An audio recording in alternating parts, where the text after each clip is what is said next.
Put your red shirt on and a brown coat too. Everybody's joining the crew.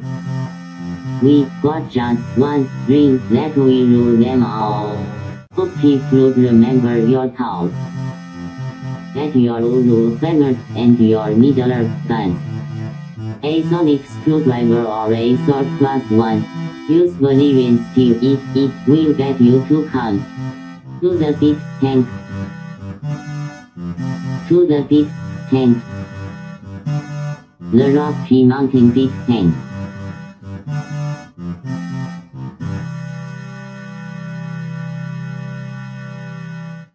Hi, I'm Guy. Hi, I'm Troy. Hi, I'm Alex. And this is Geek Tank. Your mic is too loud sized guy podcast.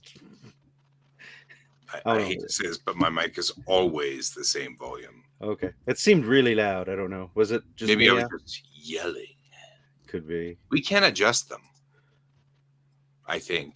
Well, I think you can adjust yours. I don't know if I can adjust yours. I can mute mine. Give it a try. Cool. So I went out and watched Wild Robot last night. How was it? Enjoyable. I've never read the books, but Lauren and Nova both have, and I've heard some of the audiobook, and it's pretty cool. So Nova was sorry, my kid was saying it was very true to the book. There were some changes made in character design as well as what else? They took some of the stuff out and didn't put some of the stuff in and such. But no, it was good. Liked it. Cried. It's good. And unlike many kids movies where like the stuff for the adults is kind of salacious generally, the stuff for the adults was definitely more along the lines of this is what being a parent is like. And it was good. Enjoyed it. And Nice. then that was at the Harkins 14 in Old Town Arvada. They also do a Tuesday classic movie where it's like $5 to go see a movie on a classic movie. This tomorrow is Poltergeist. Ooh. And then one of the few horror flicks that I have actually seen more than once. And then 2 Tuesdays from now is Blade. Ooh. So I'm gonna go watch some Blade on the big screen. So fun. Yeah.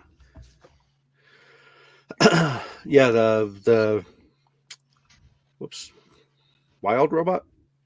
Wild Robot. Okay. Robot. I was just trying to, my brain was like, I don't know if that's the title. Wild Robot. I remember one of my kids really liking that book a few years back. And I don't know if he knows it's a movie or if he's one of these who's like, I really love the book. I don't want to see the movie type mindsets or something. I don't know.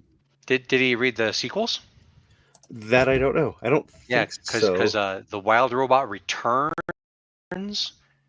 and I think the third one's the Wild Robot Escapes.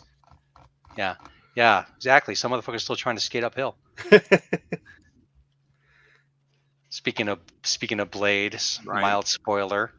He is in Deadpool and Wolverine, and that motherfucker is giving this motherfucker some hope. Nice. That dude just turned like 62 or something. And I'm like, freaking kidding me? I think he might be even older than that. So yeah, no, I'm Blade's good. Blade's good. Enjoyed it.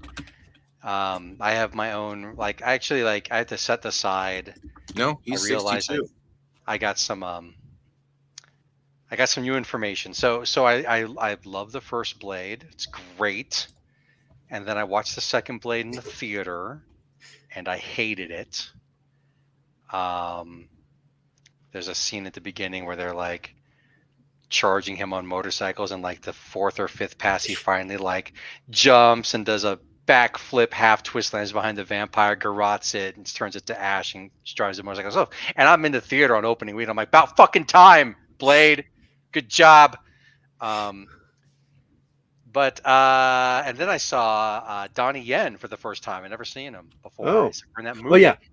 And I'm like, And I'm like, I cannot wait to see this guy unleash some fucking hell on some stuntmen because some stuntmen. I'm just watching him walk, and I'm like, this dude, he knows his shit. Mhm. I can just tell. And then he gets punked and killed off camera, I'm pretty sure. And I'm like, what the fuck is up with this movie? So I did a little bit of research recently because I was talking to somebody about it. Don't remember who. And apparently, Donnie Yen was the fight choreographer for that movie. So he was busy being the fight choreographer and not being in front of the camera. And I'm like, you know what? I guess I got to let that shit go. Right. Like, so he was working. Yeah. I'll add, Wesley Snipes is exactly 10 years older than me. Exactly. You got time, guy. You can do it. Mhm. Just saying. Yeah, I was really happy that he got an actual Donnie Yen got an actual TV series here in America. That wow, name is totally gone now. It's like that pseudo futuristic steampunk. It wasn't really steampunk, but I'm gonna have to look up the name now because I totally forgot what it's called. Yeah, But Donnie Yen was good in John Wick 4. I hear that. I mean, they're doing a John Wick spin-off, like in the universe of John Wick movie Ballerina, or is that a TV series? And then I also heard, I don't know how true this is because I'm not doing that much research into it, but I had heard that they're looking to do a replacement for Keanu Reeves. So still John Wick, but a different actor. But which kind of makes me sad, but I also kind of get because speaking of motherfuckers giving people hope, Keanu Reeves is in phenomenal shape and has been for a while. And I can understand that even with the best healthcare and personal trainers and chefs and nutritionists, that you can only go so far. Mm-hmm. Well, there's so much you can do. I will find the name of this show. All right.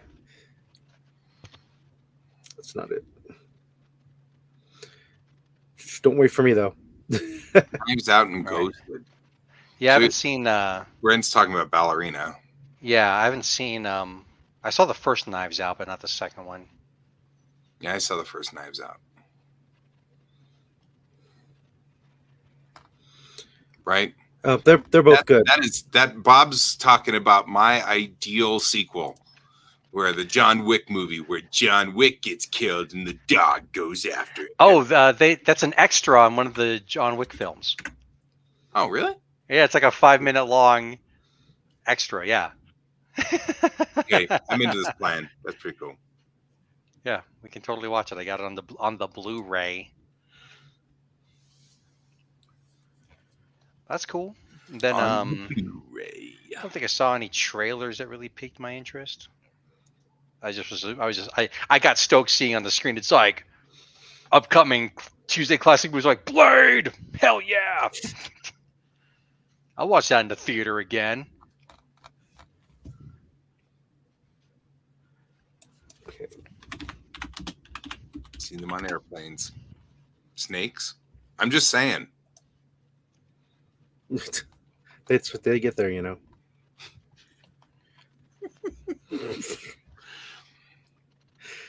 So that's what else? interesting. There was something else. What else you got? Related, I thought there was something else that was on the tip of my brain about being nerd related. I just want to I want to throw some stuff out there before we get to your con report. Oh, my con report's kind of detailed. Yeah. Yeah. And I know it's gonna. I mean, we're gonna, of course, ask you questions and stuff about the con too. But I'm trying to think. It's like, what else was there? There was that. Yeah, our what's it called? Our costumes are coming together for Logan, Laura, and Lady Deadpool, and yeah, that's good. And yeah, we had to do a 3D print for Laura's claws. I don't know if I mentioned this because all the ones I was finding were adult sized. Mm-hmm. And my 11-year-old is not not adult sized, or at least not yet. Mm-hmm. general adult sized for for mass marketing purposes. So they so yeah, we got a 3D print file. We're reducing by like 70%, and that should work out. That Cool. is. Yeah. Trying to think. Yeah, you mentioned Yeah, you sorry, I watched. missed last time. I was sick and had a sinus headache. It was and That's gooey. what- It was gross. That's what happens when that happens. So, no, definitely rather you be getting rest and getting better than Oh yeah, being here being we got miserable. this. We were good. Yeah, you'd mentioned you watched the new Ranma 1/2, and I just watched it like an hour That's ago. it. Yeah. I haven't seen it yet because school and con report. So the first episode hits all the same notes as the original first episode, except for a small introduction at the beginning, Mhm. wherein the only real difference is that Tendo-san is out in front of his home, and mail delivery person comes by and gives him the postcard, and the postcard's from Genma saying that he's bringing Ranma. well, I've watched that it actually probably is a better addition to that episode. Yeah, and like what I've saw, at least for I mean that they're right now they're putting them out one a week, so only one is out. Mhm. The episode is, I want to say, 3, maybe even 4 minutes longer than original run. Probably for the scene with the postman. Well, not even that. I think that they also just added a few more seconds here and there Mm. to different scenes. Some scenes seem to have a little bit more breathing room. And that and the one thing that is disappointing to me, having watched the original Ranma, like at least the first season several times, and are doing a rewatch with my child, is that it does not have the original music Mhm. so far. It felt like they were trying to be similar a little bit, but it definitely was not the same music. Yeah, I honestly think what it probably is probably a rights issue. Mhm. Maybe. Is my thought. But no, the animation is really good. Mhm. The performances are really good. We did try to watch it in English dub just to see if they could pronounce Akane's name correctly. They can't. I think it might be on purpose because it's basically a meme.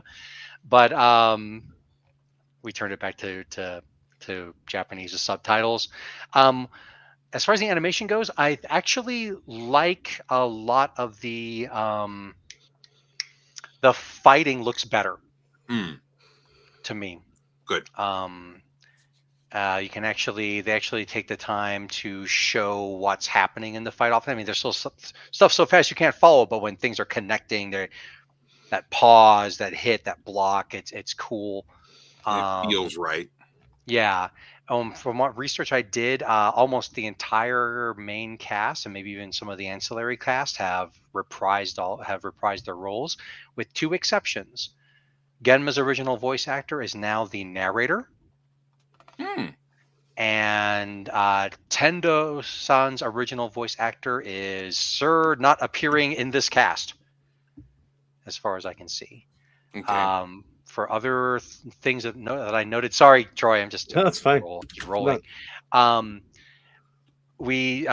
child and I, we paused during the opening a whole bunch to see what things were going on in the background and such, and I'm happy to see that Kuno Kadachi, my favorite female character, has a new character design with her costume, which is much more her. Just makes more sense.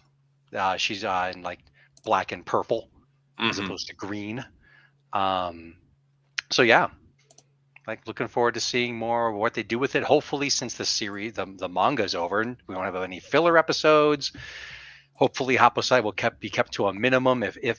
Hopefully he's not appearing in this adaptation. And at least for me, because I just find him irritating as all get out. No, it's I'm hoping that they do a nice tightening up of the entire run. And like I said, I've already watched it twice and been trying to tell people to watch it because I'm like, no, tell Netflix that they should keep bringing this. Right. Right. I immediately put favorited. I'm like, yes. Yeah, Because, I don't mind that they're remaking it because there's so many people who haven't seen it. Yeah, and it's updated for the modern anime viewing audience. Mhm. And like I said, like I really hope that they get through the whole run, but in a more streamlined fashion, like what Netflix did with bringing over this Sailor Moon or new adaptation. Like, look, my kid and I didn't get through it all because we just got irritated with Sailor Moon, but other people who I know are Sailor Moon fans really liked the fact that it was streamlined and not a bunch of extraneous stuff going on with it. What do you think, Troy? I liked it. I liked it. We actually went ahead and watched it all the way through with the English dub because we knew that if it was good and people wanted to watch it on Friday, we would be watching it in Japanese with the English subtitles. So it's like, let's watch it this way first, and then we'll watch it in Japanese when everybody else wants to watch it. And the other factor to that is when I was originally getting to watch it back in early 90s, I only had the English dub is all I could get access to on VHS. And so since that's where I started, it was kind of nostalgic to go back to it that way too. Mhm. Cool. But yeah, a friend of mine's got a pretty awesome podcast, and I was listening to one episode, and he didn't tell me he had done this, but he was talking about the good old days, and he was reminiscing about how when he, Tara, myself, and a few other friends were hanging out in my apartment, no air conditioner, so we had like fans in like every window, and we were like downing like freezy pops like every 10 seconds to stay cool while watching Ranma 1/2. And that I'm like, yep, those are the good old days. Mm-hmm. Back before I had any money for air conditioning. Right. Yeah, the good old days. We should probably do like a little an episode about that. Like my wife was actually mentioning something like, "Oh, maybe we should do another thing where we all like, get a whole bunch of people in a hotel room." I'm like, "No. No. No. No. I have pictures. No. No." I used to sleep in the closet. No. No. It's like My back can't handle that. As I recall, you chose to sleep in that closet. Yes, because no one would step on me on accident. Yes. Yeah, and then my superpower being able to sleep anywhere is still in effect, but no. Mhm. It's like Hey, Alex, we're going on a trip. We have a closet for you. Alex, it's no. like all 12 of us are going to be in one motel room. I'll bring a Mhm. tent. I slept on the floor, as I recall. So Yeah, I mean, we all took turns sleeping on floors doing this, but it's like, no, we're at a point in our lives where we don't have to do that, so let's not do that. yeah. So since we're only 9 minutes away from station identification and sponsor break, I'll talk about my thing first because it won't be that long, and then the entire last half can be Ayakon. But I wanted to bring up last Saturday's game. So Oh God! so I was telling Tara, I was like, here's the setup, here's how things went down. And this was over 2 sessions. It wasn't like it was just one session where things were like, here's a hint, don't do bad things. Here's another hint, don't do bad things. We're still doing bad things. And I got to it, and then it's like, and Tara's like, yeah, I vaguely remember Vecna being mentioned in Stranger Things and such. And I was Yes. like, okay, so there's this whole thing where demigods, demons, and such, they're listening to folks. And when they want to make a deal, someone might step forward and make a deal. To classic Faust stuff. And Faustian bargain. so I'm like, so I described the scene of it's like you hear this ethereal voice in your brain says, "What are you willing to sacrifice?" And I said, "What's the worst thing you could say?" And Tara's like, "Your soul." I'm like, "Worse than that." Someone else's soul? Worse than that. And she went, "Everything?" I'm like, "Bingo!" And she's like, "No, nobody, no, that can't be possible. No one's gonna say that." Que lastima. So yes, I had a player not knowing it was Vecna, but also didn't know who it was at all because there's no caller ID and did not ask. Caller ID. We need God caller ID. Yeah, just didn't have it. And this is a Looking cleric. Yeah. Who basically, I want all these people healed and taken care of. What are you willing to sacrifice? Everything. Done. Yeah, it's like the player is like, well, they never tell you when they're the best. Like, yes, because no one's gonna take that deal. Well, not only that, it's not like gods are like, by the way, I'm going to give you a bad deal here. Just want you to know. It's all right. Even Well, Ivy wrote a song about it. So, Well, even before Oswald showed up, I'm sure you probably remember me saying this to Kevin. I'm like, are you sure you want to do this? Yeah, yeah, that is classic. You're about to get kicked in the nuts. That is, in fact, one of our friends. She had this is back in the Ninja Cult days. We I were know who doing this some is. ground Yep. fighting, and somebody did something, and she said to them, "Are you sure you want to do that?" And he's Oh. like, "Yeah." And then she kicked him in the balls 3 times in rapid succession. She had 3 attacks. She might as well I'm use them. pretty sure I got that on video. Well, I mean, Yeah. that same thing happened with Troy and me. Like we were ground fighting, and I pulled Troy over, and as he's like laying on me, all of a sudden he's like, And you put me there. You put me there. I pulled him over on top of me. I'm like, maybe he just lifts his legs up or puts his legs down and Yeah. rump and tap out. It's pretty sad. Yeah, the answer is always no. Yes. No, not sure I want to do this. So yeah, that's pretty wild. And yeah, and honestly, what's one thing I could never have predicted would have happened, because it was not part of my storyline at all to bring this character in, and it's been a few months, maybe close to a year, that when I was doing my research for the game, that's one of the names that came up, and I was reading about him. I'm like, yeah, this is a cool character, kind of too popular. I don't know if I want to pull into the game, Vecna and that, and I'm like, Right. you know what, I'll put him in the background, because I've kind of there's kind of some crossover storyline reasons why he might show up, but not like a ton. And then when he did that, I'm like, well, who's going to show up? And I was like flipping real fast through the potential candidates of who's going to hear Valeria's call for help. By the way, out of a percentile, he got a 3 on that row. And in the previous game, that's basically spawned the idea of Oswald showing up to say stop. That was like a 9, I think it was, on percentile. Yeah. And then he got a 96 when it actually worked the one time. Mhm. So I was it's like, if it's in the 90s, something cool is going to happen. If it's 10 or below, it's not going to be fun. But yeah, I saw his name, and I saw, the first thing I saw with it was he is an enemy of the Raven Queen. Well, that fits. And I'm like, wow, this really fits, because Raven Queen wasn't talking about stopping the resurrection. Raven Queen was talking about stopping a pact with one of her arch enemies. It just makes so much more sense. Oh, yeah, that's cool. Bob's commenting that this is how he converts warlocks. Yeah. Yeah. Yeah. I'm into that That plan. reminds me, in the Earthdawn game I was running, there's a couple times when there's a character who's horror marked, but doesn't know it. And there's been a couple times where I've been like, you think that if you try real hard, you might be able to make this work. Yeah. And he's like, okay, I'm going to try really hard. I'm like, okay, roll some dice behind the GM screen, and it's a success.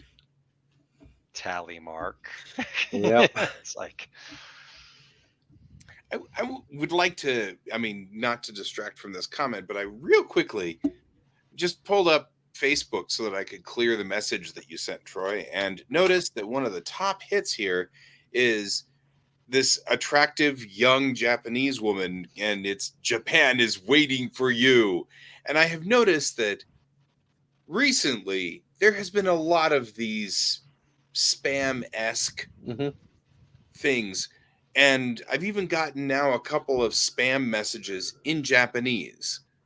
And like, I've never gotten a foreign language in my DM. You're talking about Gmail, not the search engine? No, I'm talking about Facebook, because I went into Facebook okay. to clear the message out of my my messages. But the top hit on my feed is this, this thing, sponsored thing, which is just a lovely young Japanese woman in a train station, and Japan is waiting for you. And I'm like, okay, see, we're dialing in a little too uncomfortably for me now, because I'm like, I'm not finding this to be because like I said, I've never gotten anything in a foreign language before, but I've recently gotten a couple of spam messages now that are in Japanese. Well, I know you're planning on a trip. Have you done a lot of searching on Facebook? Probably where it's coming from is I have been doing a lot of planning on a trip to Japan. but it's still, I don't know. That bugs me. It feels, well, first of all, this is a whole new take on agency and things like that, because this is all about clicking on the cute girl pictures, which has always been sort of a disturbing thing for me anyway.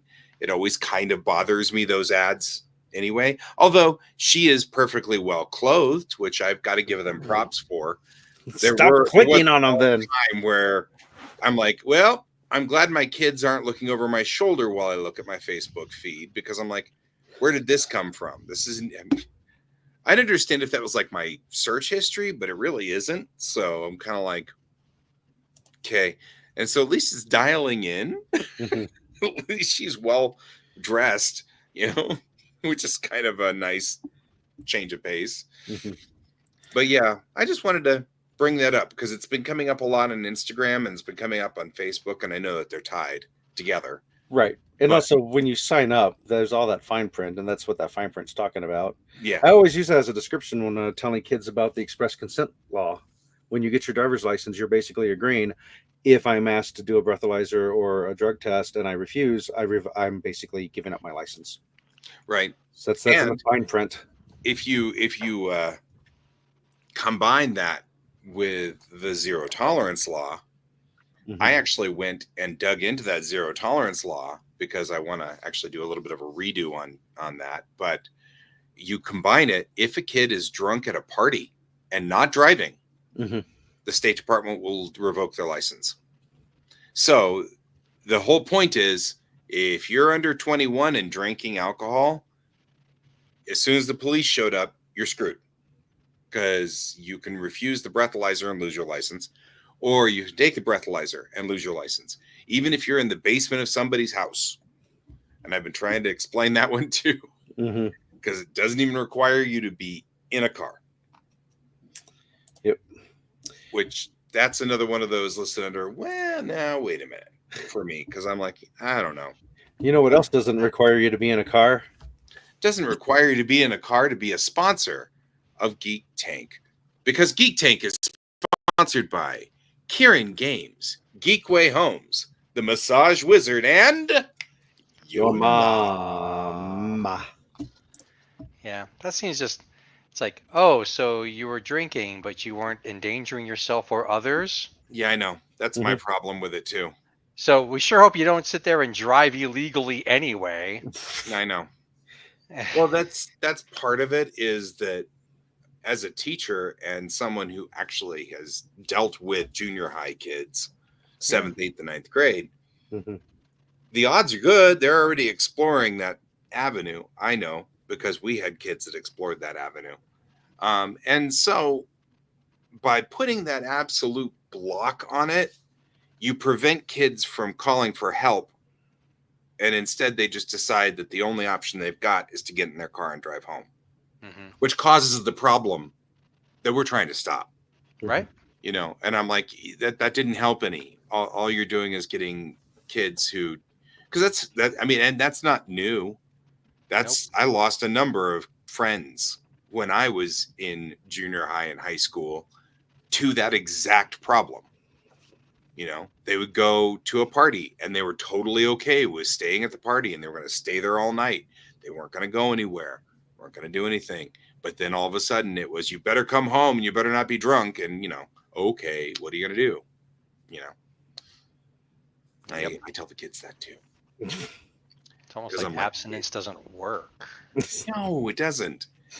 And so I had one kid during one of my classes go, why is it whenever I drink screwdrivers, I get headaches? And I'm like, you need more water and probably better vodka. And then afterwards she was like, so you condone underage drinking? And I'm like, no, I'm a junior high teacher. I'm not an idiot. It's like, I'd rather you be informed. Yeah, it's like, no, this was a no judgment call. It's a thing of information for you. I am not your real dad. Ask me my opinion. Right. I'm not even your real teacher, so you're not my real dad. Yep, I'm not your real dad. I'm not your real teacher. Doesn't really matter. I was just watching a stand-up comedian, and she said, Yeah, I was told that the safest sex is no sex. That's like saying the safest travel is reading a book. Mm-hmm. Yeah. Mm-hmm.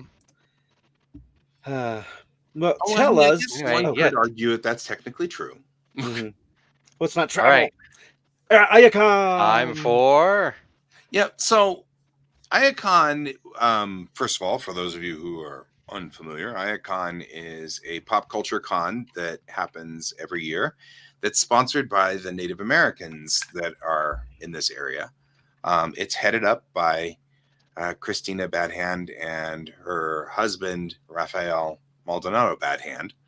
And both of them are good friends of mine that I met many, many moons ago in the Red Team Go era when I was with the other artists, and they're good buddies of mine. And they drafted me because I've got all the experience from IndieK, and so I started working with Iacon, and this is their third year. Starting there, it was a good con. I mean, not it's not it wasn't much bigger. It wasn't bigger at all than Mile High Con, so still in about that same size, and definitely still has that feel. Um, it takes place at the McNichols building, which is a fascinating building and very interesting in and of itself. For those of you who are familiar with Denver, the McNichols building is in the what we call the city park area. So it's in the same area with the Capitol building and the city and county building and all of those right in that park. And it's straight across the street from the Denver Art Museum, at which time everybody goes, damn, because we have to, we're required by law. Anyway, so last year when we had it, part of the con was at the art museum and part of it was at the McNichols building, and that didn't go over well. We also Iacon's very different in a lot of things that it does as far as its own internal culture. One of the I would like to ask a question. uh-huh. So you said it's a pop culture con, but there's a pop culture is a lot. Can you like kind of narrow that down a little bit? Well, and that's I mean the problem is that's actually one of the things. So I'll add to this real quickly. Okay. I was doing an ethnography on this.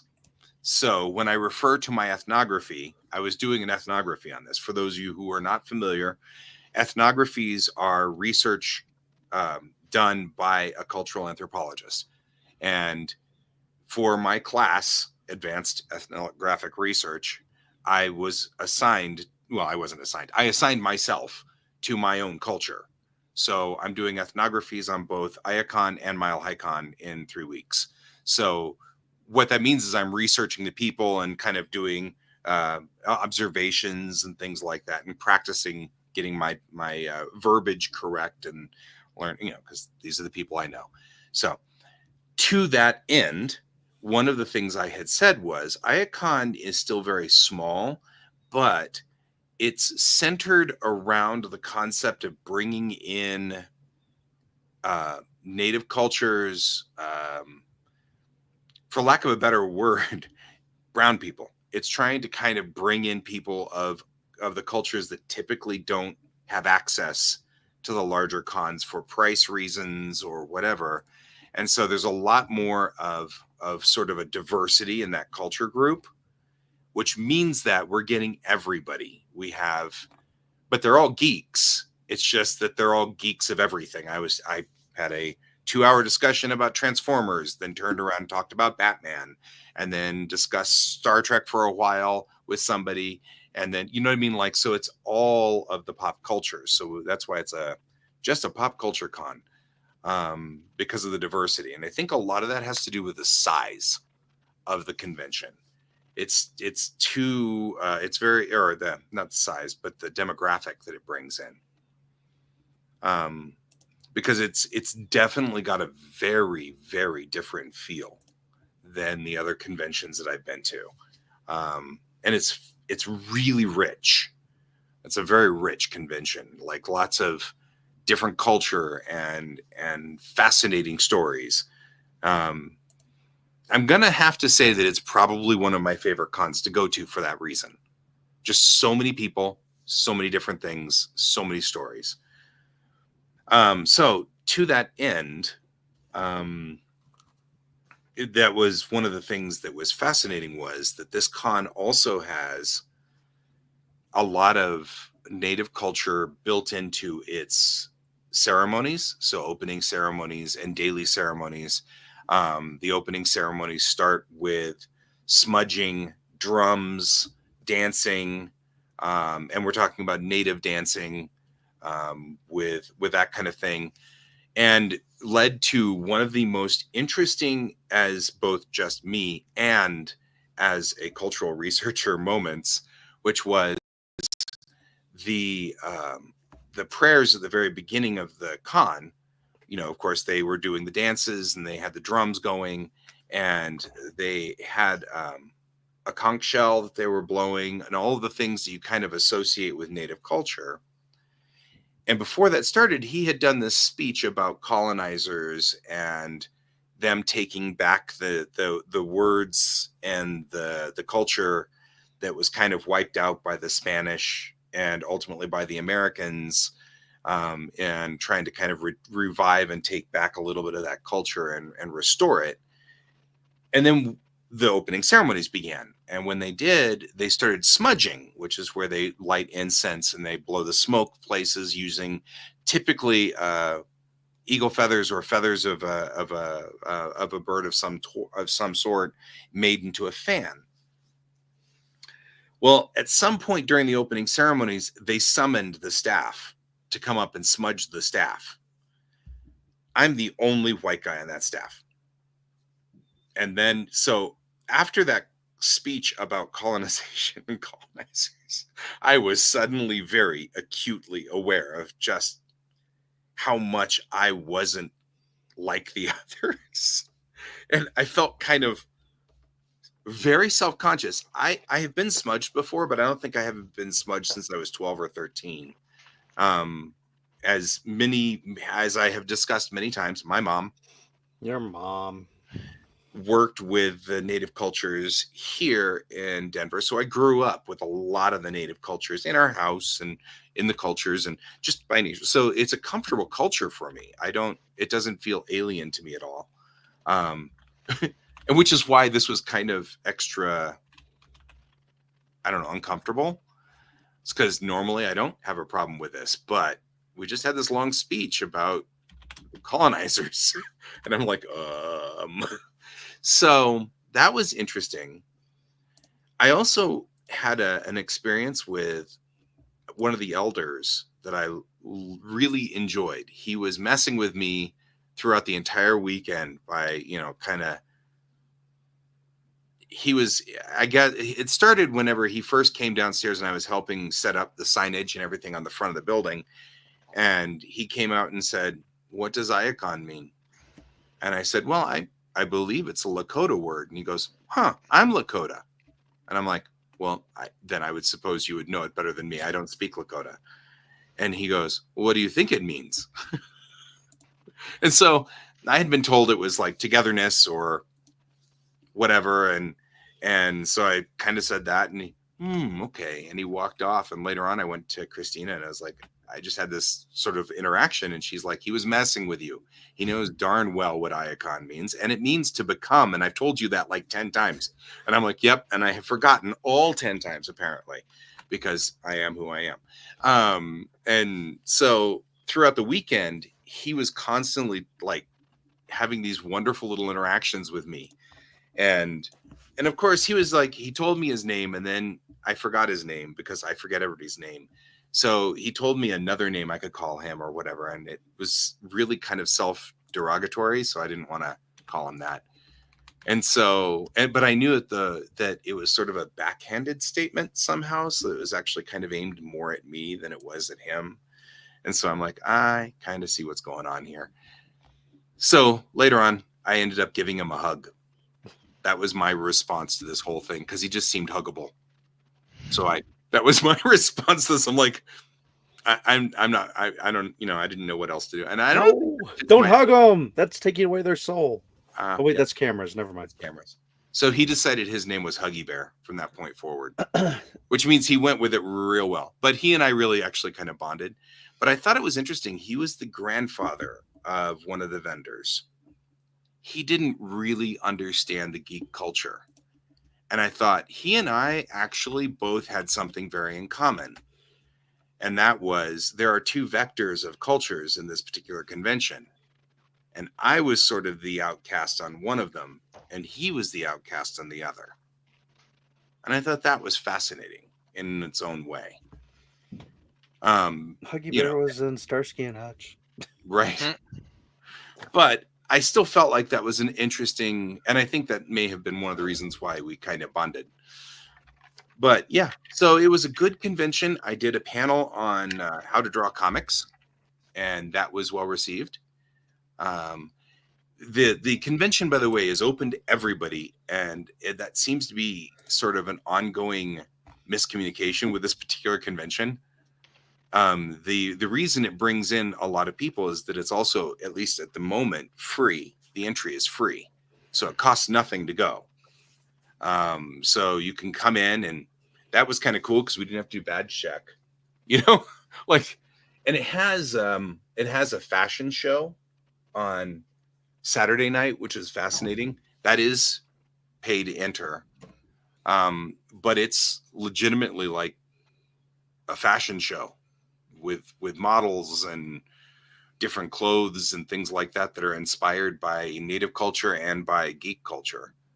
So that's kind of cool. And then, of course, the normal cosplay show was fascinating. We had a Mandalorian with who the Mandalorian armor was done with Southwest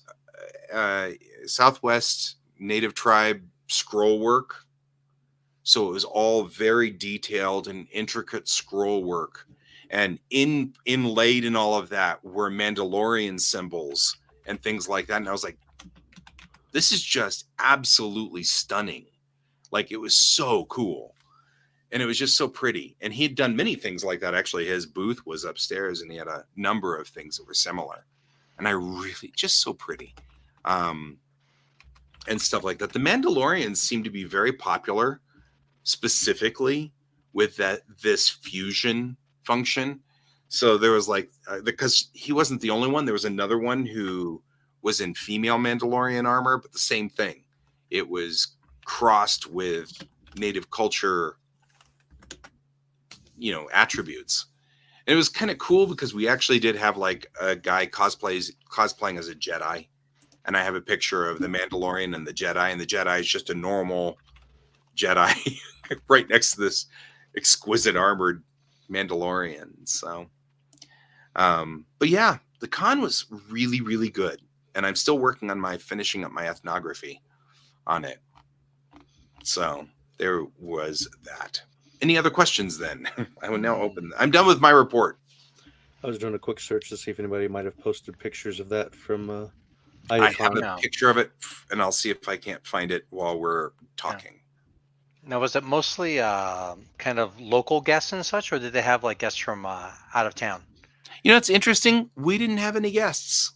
Oh, that's also, we had guests for the first year, and nobody seemed really that interested in them.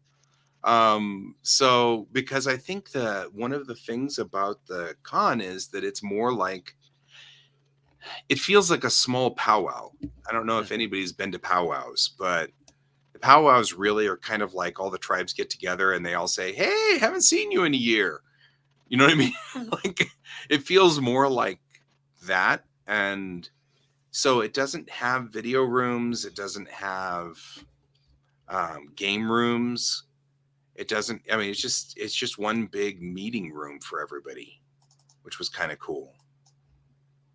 But yeah, no guests. And actually, that was something that we had talked about. The first year we had 3 or 4 guests, and nobody really, we had a small group of people who were interested, but in general, not a whole lot. And then the second year we had 2 guests, and really all we had was just trouble with them. So it was just difficult to, unfortunately it's blurry. Nope. But I can at least show a little bit. You should have got a real photographer. That's all right. Well, I was doing work. So I mean, I know it. How many panels do they have roughly that you can think of? Obviously yours. there we go. Yeah. There was my panel, and you can kind of see the real pretty work on this. Mhm. On his, I just love that. It was so we only had one panel room, and it's difficult to see all the scroll work, which is kind of sad. But you can see he even had like devices that were Mandalorian, Mhm. and so it really was just lovely. Cool. But there was we only had one panel room, and we had it operating most of the on an hour rotation throughout most of the weekend, and the panels were also very diverse. We had the panel that preceded mine was paranormal sightings on tribal lands, which that was unique. I've never seen a panel on that before, which was fascinating. The Ghostbusters were there. Another interesting moment in these moments that sort of define this convention was a moment whereby I saw the Ghostbusters talking to the guy who was doing the smudging, or the gal who was doing the smudging up front, and they were both talking about getting rid of evil spirits, which makes sense on both vectors. And I was like, that's just really cool, actually. So I was like, that was just cool. So yeah, I like this picture. It sort of just embodies this con really well. It's a good picture. So there was a professional photographer. I was standing right next to him. Part of the reason this is blurry is because just as I took the picture, he came into my left field of vision, and I moved to get out of his way because he's the professional photographer and should be taking the professional pictures, not me. Should have professionally kicked him in the nuts. I should have. So what did you do at the con? Like, what was your job? So technically I'm the volunteer coordinator. But really there's a staff of 5. So what really happens is all of us pretty much are operations and logistics. That's pretty much what it all boils down to. Next year, I'm going to really encourage Christina to make an ops and start officially doing operations out of ops, because she spends the entire weekend just running around in circles because she knows where everything is supposed to be and everybody else only knows some piece of it. And you end up with everybody having to go to her all the time to find out where things are. I've been down this road with a couple of other people at cons. I'm already familiar with this, and I've already told her that this is pretty much it. So we've got to start having an ops. Yeah, if the show's getting that big, you got to start expanding the crew. Yeah. And it is getting big enough now that it's starting to get closer to Mile High Con size, which means that we do have enough people that you do kind of need a little bit more of that involved. So, but it was cool. Mm-hmm. Cool. Yeah, I know you were looking forward to it, leading up to it. I was. I even wore my dress uniform for it, which was cool.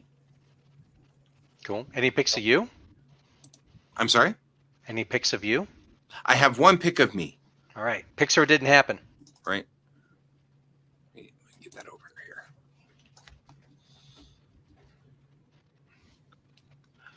Now, in my full uniform. Here we go. Share screen. My full uniform. There we go. There. I actually got the Scottish kilt, and this kilt is Starfleet. So it is the Starfleet uniform, or Starfleet. It's Starfleet plaid, which is cool. So that's the benefit of this. I like this plaid. It's a good plaid.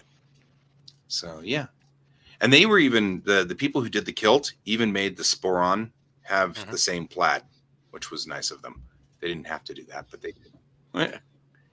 And then I made the ribbons actually mean something, so they're not all just random colors and stripes and stuff. The only problem I had was that I have the fly pinned a little too high. I need it pinned lower. But that's what we got. Cool. So, Looks good, man. I was pretty proud of that. Yeah, I worked 1988. hard on that one. Is that the right movie? Let me double check here. Pretty sure. Let me double check the release time of this. Movie from a long time. Yep, 1988. A long time ago. Watching a movie with my brother. Gosh, would that make me like 17? And there's a guy wearing a kilt in it, and it's called Lair of the White Worm. Oh, I love that movie. And Hot.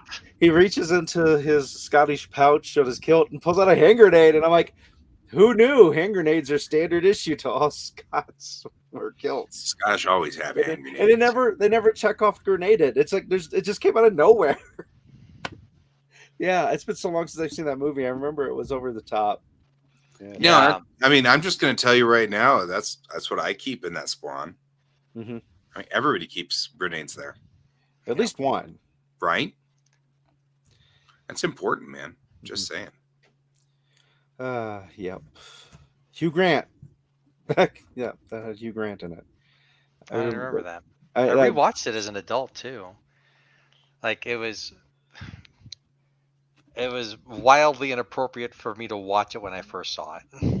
I think same for me, but no, I was way younger than you. Oh, way okay. I was probably like 10. Yeah, somebody would have lost their job if you were in the theater. No, I wasn't in the theater. My mom rented it. Watched it at home. This is the same mom that took me to go see An American Werewolf in London in the theater when I was like 3 or 4. I had an interesting discussion about American Werewolf in London. Strangely, and that's the end of the story. Goodbye. No, I mean it was just because we were talking about quintessential horror movies that are horror movies without a lot of requisite jump scares, and horror movies that I've seen, and I've seen, oddly, American Werewolf in London more than once. I've actually seen it about 4 or 5 times, which, considering that it's a classic horror movie, is kind of rare for me. And I was talking to the guy who usually runs a horror con, Kofo.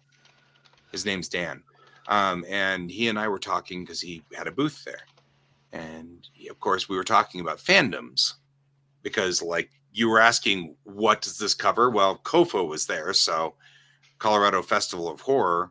So they were there promoting. So, I mean, it's like everything fandom was really pretty much there. But he and I were talking about how it's not really that horror was the problem, is the jump scares. And I'm like, I've seen a few movies like Poltergeist. I've seen 5 or 6 times, which is interesting that you were just talking about Poltergeist, because Poltergeist is also one of those classic horror movies that I have, for some reason, seen more than once. And American Werewolf in London's one, of course, Alien and Aliens, which are both classic horror movies as well, even though they have different sub-genres connected to them. But we were talking about the body horror in American Werewolf in London and how fascinating that body horror is, because it is fascinating. It was groundbreaking with the werewolf transformation, the practical effects werewolf transformation, which now would be all done by CGI. So, well, cool. Yeah, the Colorado horror folks are cool. Yeah, they are. They're good people, and they like gory, bloody things. So. Cool. Well, thank you for letting me do my report. Now you can go see Poltergeist in the theater again. Yes. Yeah. I may not go see the Poltergeist in the theater. I think there's like 3 to 4 scenes I can remember specifically. Obviously, the clown under the bed, the tree coming through the window. There's like, it's not so much traditional jump scare, but it's one of those where the camera turns and there's the jump scare, and that was in the water with the skeletons coming up. Yeah. And then I can't remember if the scene in the mirror with the face being torn off was a jump scare or not. It wasn't a jump scare. The jump scare came from the meat. Right, with the maggots. Right. Because all of a sudden the meat starts sliding and he's watching it, and then all of a sudden it just explodes with maggots, and you're like, "Wah!" In the Ring, there's this jump scare. Wait, was it the Ring? Yeah, I believe it was either the Ring or Ground. There's the Ring, where there's a jump scare where they open the door, and the only reason it's a jump scare is because it's a quick cut to the person that's there that's all deformed and dead, and they're like, "Bring!" and they stinger it, and it's kind of like, just open the door. It didn't have to. Well, and I mean, honestly, my feeling, I often watch horror movies with the volume off for that very reason, because the music is part of the problem. Scary. Yeah, it takes a lot of it away by taking the sting out. It takes a lot of the sting out of it. It does. Yeah. Just add in silly sound effects. You clown. Yeah. It's not so scary when you're just playing wacky sax over the chase scene. Just saying. Yeah.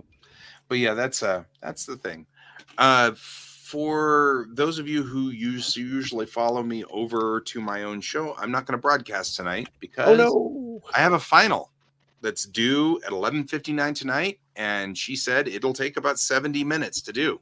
Wow.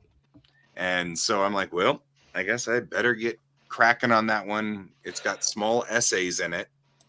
And I had all weekend to do it, but when am I going to write essays for linguistics? Especially since I wanted to go through and make sure that I studied so that I want to actually go. And I have been studying all night. I mean, my Japanese class took up most of the day, and then tonight has been linguistics. So it's kind of sad because Anna stopped by and was like, I was just going to hang out tonight. And I'm like, yeah, tonight's not a good night. I have 3 papers due tonight.